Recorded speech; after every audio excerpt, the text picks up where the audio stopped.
Hello, I'm Robin. Welcome to Bookspin. Mother Hitton's Little Kittons is another strange and entertaining story from Cordwainer Smith. It was first published in 1961 in Galaxy magazine and introduces some world-building plot points that form part of the background for Nostralia, the one novel that Smith wrote in the Instrumentality of Mankind universe.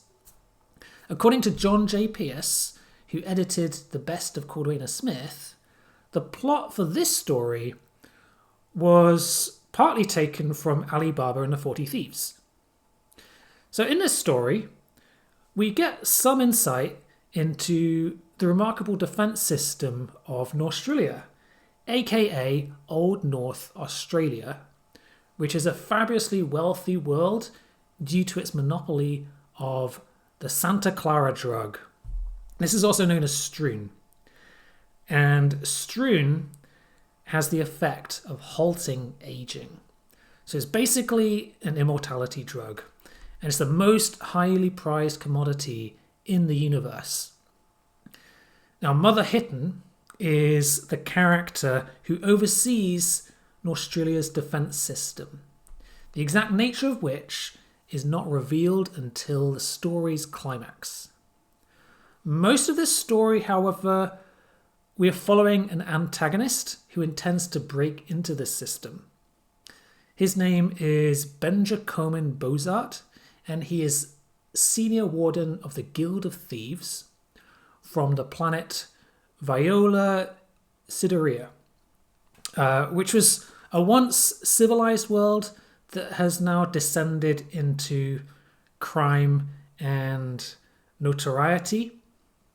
Benjamin, champion of his people, has sworn to rob Nostralia and raid its Stroon or die trying. In order to do so, first he has to uncover the secret of the planet's legendary defense system. To uncover information, he heads to the holiday world of Sunvale, where he intends to extract information from an Australian tourist. He ends up targeting a young boy on the beach, and after a particularly ruthless encounter with this boy, the boy reveals a code phrase, Mother Hitton's Little Kittons, with that strange spelling, and this becomes the focus for Benjamin's continued heist mission as he attempts to uncover what this phrase means. So what follows after this is something like a spy narrative as Australian agents cotton on to what Benjamin is up to, and they influence the course of his actions. And after various twists and turns, we get treated to a mind-bending climax when we finally learn the full nature of Australia's defence system.